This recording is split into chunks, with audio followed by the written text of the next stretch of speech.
우리가 흔히들 참 저 사람 지혜롭다 이런 말을 우리가 들을 때에 어떤 생각이 듭니까? 저 사람은 참 머리가 좋고 머리를 잘 쓰고 영리하다 이런 생각이 들게 되죠. 그러나 그것은 어떻게 보면 표피적이고 단편적인 거고요. 지혜는 이런 겁니다. 내일을 위해서 오늘을 사는 것이 지혜로운 겁니다. 오늘만 인생이 아니고 내일을 위해서 오늘을 살아가는 그것이 지혜로운 일이고요. 또 지혜는 판단을 잘하는 것이 아니라 사랑으로 허물을 덮어주는 것이 지혜입니다. 또 지혜는 나아가서요 홀로 이대한 것이 아니라 함께 발맞추어 그렇게 걸어가는 것이 참으로 지혜로운 일입니다. 더 나아가서 지혜는 명령하는 자가 아니라 함께 이어져 가고 함께 걸어가는, 함께 할 수 있는 그런 것이 지혜로움이라는 겁니다. 이러므로 실로 지혜는 아름답고 거룩하고 이대한 사랑의 또 다른 이름이 바로 지혜다 이 말입니다. 우리는 오늘이라고 하는 시간에 왜 이 땅에 살고 있습니까? 왜 우리는 부부로 만났으며 많은 교회들 가운데 아름다운 교회에 내가 적을 두고 있느냐는 겁니다. 그러니까 우리들의 만남은 보통의 관계가 아니라 사람의 이름으로 만난 것이 아니라 하나님의 이름으로 만남이 가지게 되어졌으니 바로 특별한 관계라는 말입니다. 그러므로 우리가 교회에 속해 있는 동안 하나님은 자기 백성을 보호하시고 인도해 주실 줄로 믿습니다. 자, 여러분, 형통이 무엇입니까? 형통은 인간적으로 성공하고 출세한 것이 아니라 하나님의 뜻이 내게서 이루어지는 것을 말해 저 사람은 참 형통한 사람이라 그렇게 말을 하고 있습니다. 우리 구약 성경에 보면은 요셉이라고 하는 사람이 참 형통한 사람이었다. 그렇게 우리가 알고 있지 않습니까? 자, 요셉은 총리가 되었을 때에 형통한 것이 아니었어요. 감옥에 있을 때도 그가 형통했고요. 보디발의 집에 있을 때도 그가 형통했으며 보디발의 종살이를 했을 때에도 형통했다고 그렇게 성경은 말했습니다. 자, 그러면 왜 그랬을까요? 하나님의 은혜가 요셉과 함께 하였기 때문에 그는 범사에 형통한 자가 되어졌던 겁니다. 그러므로 요셉은 처음부터 형통한 자가 되어졌습니다. 애굽의 종살이로 팔려간 몸이라도 그의 삶은 형통한 것이었습니다. 요셉이 살아온 과거와 현재가 형통했다는 말입니다. 그러니 형통은 우리 하나님과 함께하는 삶이 진정한 형통인 거예요. 내 뜻대로, 내 욕심대로, 내 야망대로, 내 야심대로 되는 것이 형통이라는 게 아니에요. 그것은 독약이 될 수가 있단 말이에요, 때로는. 더 나아가서 하나님의 꿈이 나의 꿈이 되는 것이 형통이에요. 하나님의 약속이 나의 약속들이 되는 것이 바로 형통한 것이라는 말입니다. 그뿐만 아니라 하나님의 일이 나의 일이 되는 것이 형통한 거예요. 우리가 형통이라고 하는 이 개념을 지각 변동시켰어야 돼요. 우리가 생각하고 있는 형통은 전혀 형통이 아니라 말입니다. 그 반면에 우리 믿는 자들에게 더더욱요, 하나님의 비전이 내 야망이 되고 내 욕망이 되는 게 아닙니다. 하나님의 비전이 나의 비전이 되어져야 되는데 하나님의 비전이 나의 욕망이 되어지고 내 욕심이 되어지는 것은 아니라는 겁니다. 그러므로 교회는 내 야망과 욕심을 채우는 곳이 아니라 그런 모임이 아니라는 거예요. 우리가 교회론을 잘 좀 아셔야 되는데 간혹 보면 이 교회론을 잘 몰라가지고 교회가 과연 어떤 곳인가 이걸 제대로 모르다 보니까 교회에서도 내 힘을 가시하려고 그러고요, 내 욕망을 채우려고 그러고 내 야심을 그렇게 펼치려고 하는 그런 것이 교회라고 생각하는 데가 많습니다. 그런 것이 아니란 말입니다. 교회는 세상적인 가치나 물질이 지배하는 곳이 아니기 때문에 교회에서는 세상적인 것을 채울 수가 없습니다. 미리 말씀을 드립니다. 예. 교회를 다른 말로 말해서 하나님의 비전을 이루어 드리는 곳이 교회예요. 예. 그러므로 우리는 모일 때마다 예배 전에 왜 기도합니까? 찬양합니까? 하나님 아버지의 뜻을 이루기 위해서 그런 거예요. 우리가 그래서 모일 때마다 기도하고 하나님의 기뻐하시는 일이 무엇인지 그것을 찾기 위해서 기도하고 찬양을 하는 거예요. 그뿐만 아니라 말씀을 듣게 되는 거예요. 우리는 예배를 통해서 하나님의 뜻을 알아 하나님의 임재를 체험하는 거예요.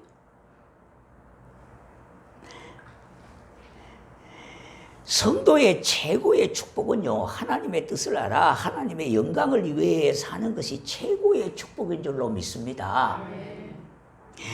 자, 우리가 구약의 선지자 중에 여러 명이 있습니다만 대표적인 선지자들을 들 수 있다면 그 중에 한 사람이 바로 구약의 엘리사라고 하는 선지자입니다. 자기의 스승이었던 엘리야의 대를 이어받은 선지자지요. 이 엘리사가 자신의 모든 소유를 버린 후에 스승이었던 엘리야로부터 영감받기를 원했다 이 말입니다.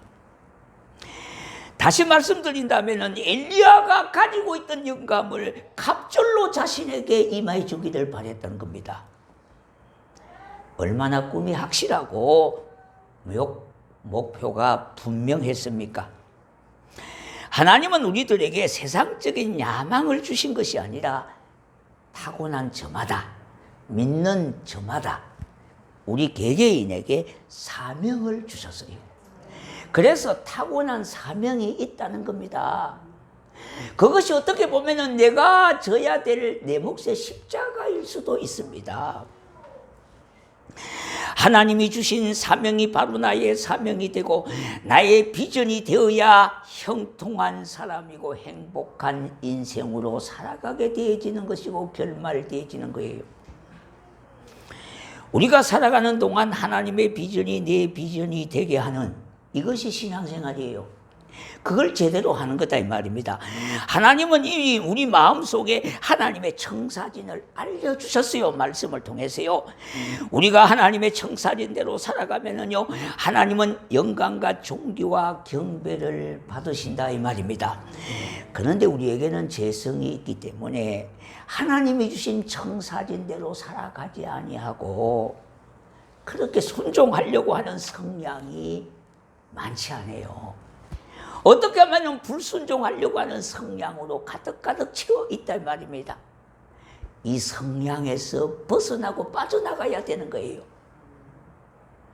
어떻게 하면 그렇게 되냐 하니까 기도하면 할수록요, 이러한 불순종의 습성에서 내 생각과 내 의지와 내 의사대로 사는 인생이 아니라 하나님 아버지의 뜻과 의지대로 살아가는 습성으로 바뀌어지게 되어진다 이 말이에요. 무엇할 때요? 말씀 붙들고 기도할 때 그렇단 말입니다. 또한 우리가 말씀을 접하면 접할수록 우리는 하나님께로 더 가까이 가게 되어지는 거예요. 그러기 위해서는 하나님의 약속이 내게 머물러야 돼요. 하나님의 약속이 내게, 그 약속이 내게 머무는 것이 바로 믿음입니다. 따지면은요.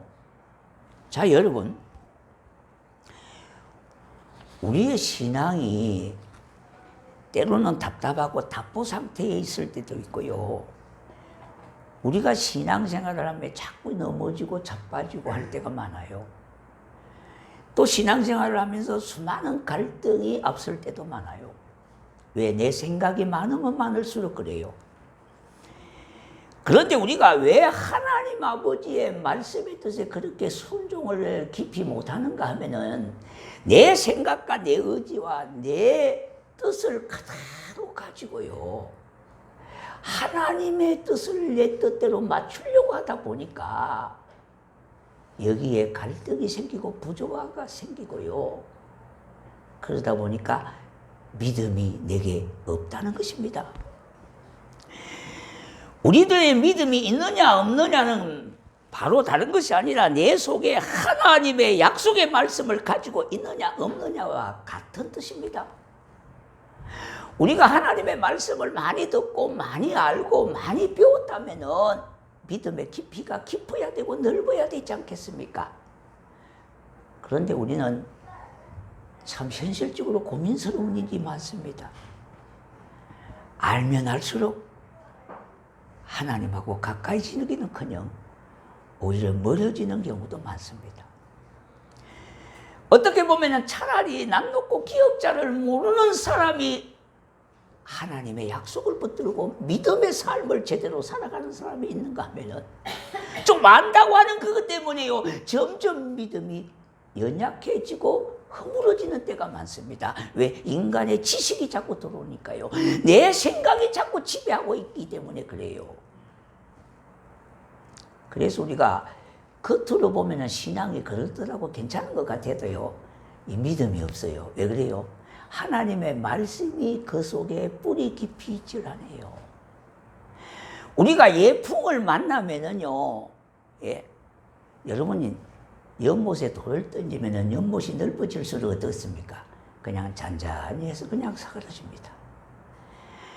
어떤 우리가 예풍을 만날 경우도 있잖아요. 시험을 당할 때도 있고요. 내 속에서도 일어나는 잔잔한 물결이 폭풍이 될 수도 있다 이 말입니다.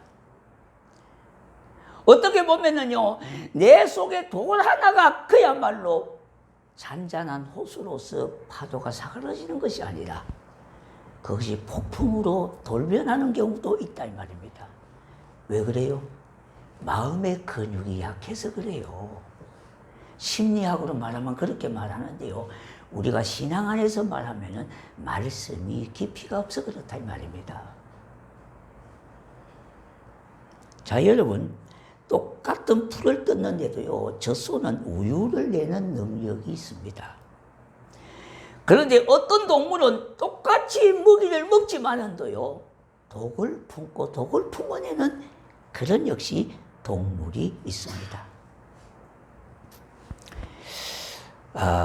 스페인에 가면 바르셀로나라는 축구팀이 명문구단이 있죠. 그 지역에 가면은 피카소 박물관이 있다고 합니다. 그런데 거기에는 피카소가 그린 그림이 5만 장이나 거기에 전시되어 있답니다. 자, 여러분 생각해 보십시오. 피카소는 일생 동안 생을 투자했어요. 그림에. 그런데 그 그림의 주가 대체적으로 신앙적인 그런 안목을 가지고 신앙적인 색채를 띤 그림이에요. 중세의 대표적인 화가 중에 하나 아닙니까? 자, 그러면 생각해 보십시오. 이 5만 장이라면은 아마 어릴 때부터 50년을 그렸다고 생각해 보십시오.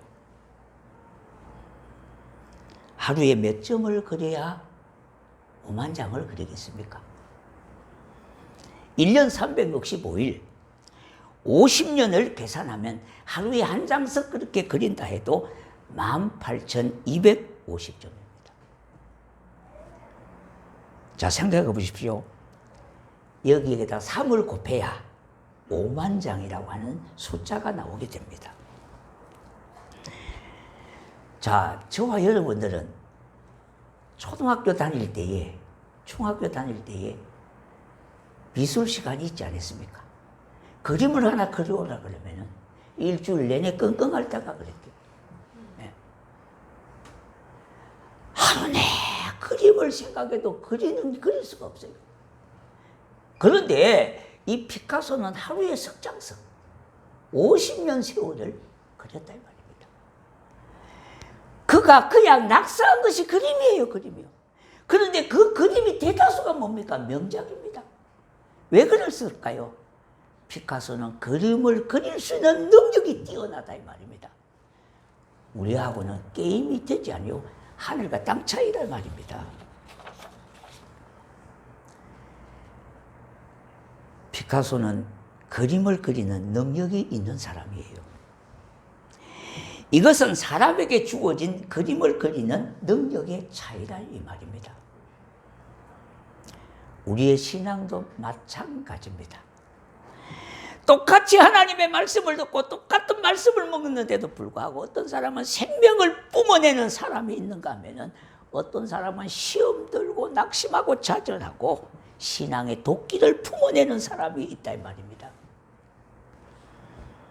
똑같이 말씀을 듣는데요, 어떤 사람은 생동감이 있는 능력의 신앙을 가지고 있는 반면에 어떤 사람은 겨우겨우 그냥 그렇게 자기 하나도 제대로 주체하지 못하는 그렇게 신앙생활을 붙잡고 있는 사람도 있습니다. 이건 무엇 때문에 그렇습니까? 이것은 바로 하나님의 능력이 내게 있느냐 없느냐의 차이입니다. 하나님의 말씀의 능력이 내게 충만한 사람은요, 생동감 있는 신앙생활을 할 수가 있는 반면에 하나님의 말씀이 능력이 없으면요, 겨우겨우 신앙생활을 유지하고요, 좀 반짝하다가 그냥 사과도 그렇습니다. 오늘 이 본문 말씀을 한번 보시면요, 마가복음 16장 17절 18절에 동일한 약속의 말씀이 떨어졌는데요, 결과는 어떻게 드러나겠습니까? 무엇의 차이입니까? 사람의 마음의 밭이 차이다 말입니다. 다시 말씀드리자면은 마음밭이 옥토와 같은 데 떨어지면은 하나님의 약속의 말씀대로 기적과 이적과 능력의 역사가 나타나게 되어지는 것이 결과적으로 그렇다 이 말입니다. 이것이 뭐예요? 말씀의 능력이에요. 말씀의 능력이 내 마음밭이 어떤 마음의 밭을 갖고 있느냐에 따라 결과가 다르다 이 말입니다. 말씀이 우리 속에 들어오면은요, 우리 가운데 숨어 있는 것들이 다 드러나고 올라오게 되어지는 겁니다. 그래서 말씀이 들어오면은 회개의 역사가 일어나게 되는 것을 보게 되죠. 지금은 우리가 주택 구조가 바뀌어서 이런 일을 볼 수가 없습니다만은 옛날에는 이렇게 한옥집들 보면은 부엌 앞에 구중물통이 있습니다. 그런데 그것을 이제 돼지물 많이 먹인 사람이 가져가기도 하고 그래요. 근데 구중물을 거기에다가 모아다가 모읍니다. 항아리에다가 모으면은요, 그것이 자꾸 가라앉았기 때문에 조금 지나면 이 물은 맑아 보입니다. 그런데 그 구중물통을 발로 한번 차든지요, 흔들어 버리면 어떻습니까? 밑에 있는 거 울로 다 솟구칩니다. 똑같습니다. 하나님의 말씀이 우리 심령 속에 들어오면은 그렇게 이렇게 드러난다 이 말입니다. 요한일서 3장 8절에 보니까 예수님이 이 땅에 오신 목적을 말씀하고 있는데요, 무슨 말씀을 하고 있습니까? 마귀의 일을 멸하려고 그렇게 예수님이 이 땅에 오셨다고 말씀했습니다. 마귀의 일이 뭡니까? 한 영혼이라도 끌고 지옥과 백성 만드는 것이 마귀의 일이에요.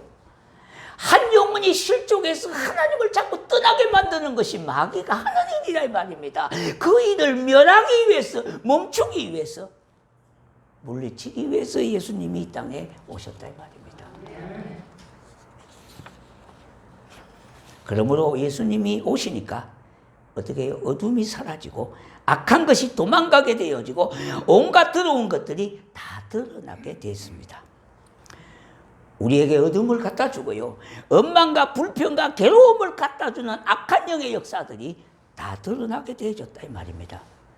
그러한 악한 역사를 멸하러 오신 분이 우리 예수님이십니다. 수많은 능력을 행한 엘리야도, 엘리사도, 선지자들도 사탄의 정체를 드러내지를 못했지만 우리 예수님께서 오시자마자 사탄의 정체를 드러내게 되어졌어요. 그러니까 오늘 말씀에 보니까 근세 있는 세 교훈의 말씀을 주셨는데 그것이 뭐냐 하니까 바로 마귀의 일을 멸하게 하는 일이라 말입니다. 말씀이 들어온 후에 우리로 하여금 불순종하게 하고 못 살게 하고 아프게 하고 망하게 하는 그 악한 정체가 드러나는 시대에 살고 있습니다. 그러므로 이 정체가 드러나는 시대에 살고 있는 것이 얼마나 감사한 일입니까? 한편으로 예수의 이름으로 이 정체가 드러나게 하는 겁니다. 떠나게 하는 겁니다. 결국 그 사악한 사탄의 정체는 무엇입니까? 진정한 의미로요, 우리에게 병을 주고 실패를 가져오게 하고 가정을 불화로 만드는 일에 주목적이 아닙니다. 그런 것들을 통하여 우리가 하나님의 은혜를 쏟아버리고 믿음에서 떠나게 만들어서 불신앙을 가지게 함으로 인하여 한 영혼을 마귀 자식 만들게 하고요, 한 영혼을 하나님의 은혜에서 떠나게 만들어버리는 거예요. 그래서 예수를 믿어도요, 그렇게 살다가 죽게 만든다 이 말입니다. 그것이 바로 마귀가 하는 일이에요. 그러므로 이 악한 사탄을 접근하는 이유, 그게 뭐 때문에 사탄이 우리에게 접근하고 있습니까? 두 가지입니다. 하나는 그 사람을 어떻든지 끊임없이 지옥 보내기 위해서요. 그래서 어떻든지 원망하고 실패하고 불평하고 미워하고 그렇게 만들어요. 낙심하게 만들어요. 또 하나는요, 주의 일을 못하게 하는 겁니다. 자, 여러분 보십시오. 주의 일을 열심히 하는 것은 마귀가 굉장히 배 아파합니다. 혼자 겨우 신앙생활을 하는 걸 마귀가 대환영해요. 그런데 우리는 그것을 떨쳐버리고 열심히 주의 일을 하니까 마귀가 얼마나 배 아파합니까? 그래서 그걸 어떻든지 하지 못하게 만들어요. 그래서 주의 일을 하다가 시험 드는 경우가 거기에 해당됩니다. 선한 일을 하다가 왜 상처받습니까? 사탄이 자꾸 그걸 노리는 거예요. 하지 마도록, 하지 못하도록. 하나님 앞에 진짜 봉사하는데요, 자꾸 시험 드는 이유가 뭡니까? 사탄이 자꾸 내 마음속에 그걸 잡초를 뿌려버려요. 내 열심과 내 믿음을 자꾸 흐뭇거리게 만든다 이 말입니다. 허물어지게 만든다 이 말입니다. 그래서 악한 영의 역사를 끊어버려야 돼요. 왜요? 결국은 우리를 지옥 백성 만들고요, 믿음에서 떠나서 하나님의 영광의 도구가 되는 것이 아니라 겨우 그냥 살도록 그렇게 만드는 겁니다. 속지 마셔야 돼요. 하나님의 말씀이 들어가면 속질 안 해요. 거기 속는 겁니다. 속는 거예요. 예? 우리가 내 믿음을 내지키고 산다 그러는데 그것도 말이 아닙니다. 내 믿음을 어떻게 내가 지킵니까? 가장 힘든 것이 뭡니까? 내 마음을 지키는 것이 가장 힘든 거예요. 세상을 이기는 것보다 내 자신을 이기는 것이 더 힘들다 이 말이에요. 그런데 어떻게 내 믿음을 내가 지켜요? 주님이 도와주셔야 되고 은혜 베풀어 주셔야 되고 주의 능력이 함께해야 내가 이 세상을 이겨나갈 수가 있다 이 말이에요. 이러한 아픔이나 고난이 올 때요, 마가복음 16장 17, 18절의 말씀을 묵상해 보시기 바랍니다. 그 말씀을 끄집어냈어요. 믿는 자들에게 뭐가 따라요? 표적이 따른다 그랬습니다. 이적과 기사가 따른다 그 말입니다. 우리는 예수의 이름으로 추방해야 합니다. 악한 것들은 내게서 한 길로 왔다가 7길로 도망가게 예수의 이름으로 추방해야 돼요. 그리고 성경에 기록된 것 같이 믿는 자들에게는 이런 표적들이 따른다고 해서 하오니 예수의 이름으로 마귀를 물러가게 하고요, 예수의 이름으로 새 방언을 말하고 예수의 이름으로 뱀을 집어 올리며 무슨 독을 마실지라도 해를 받지 아니하며 병든 자에게 손을 얹은 적 나을 것이라고 말씀해 주셨습니다. 하나님의 임하심이 나를 통하여 나타남으로 하나님 아버지의 꿈을 이루어 드리는 겁니다. 그런데 여기에 한 가지 조심해야 될 게 있습니다. 자기가 진정 믿음도 없으면서요, 또 그런 긴박한 상황이 아니면서도 하나님의 말씀을 시험하고자 했다가는 큰 해를 당하게 됩니다. 그러니까 그럴 때는 절대 겁불입니다. 우리 하나님은 우리들의 삶에서 어떠한 일이라도 해결할 수 있는 분을 믿음이 이길 수가 있다. 이 세상에서 우리가 당하는 어떤 일들도요, 믿음이 이기게 하시리라. 믿음이 이기게 한다 이 말입니다. 그걸 믿는 믿는 겁니다. 그래서 복음성가에도 믿음이 이기네.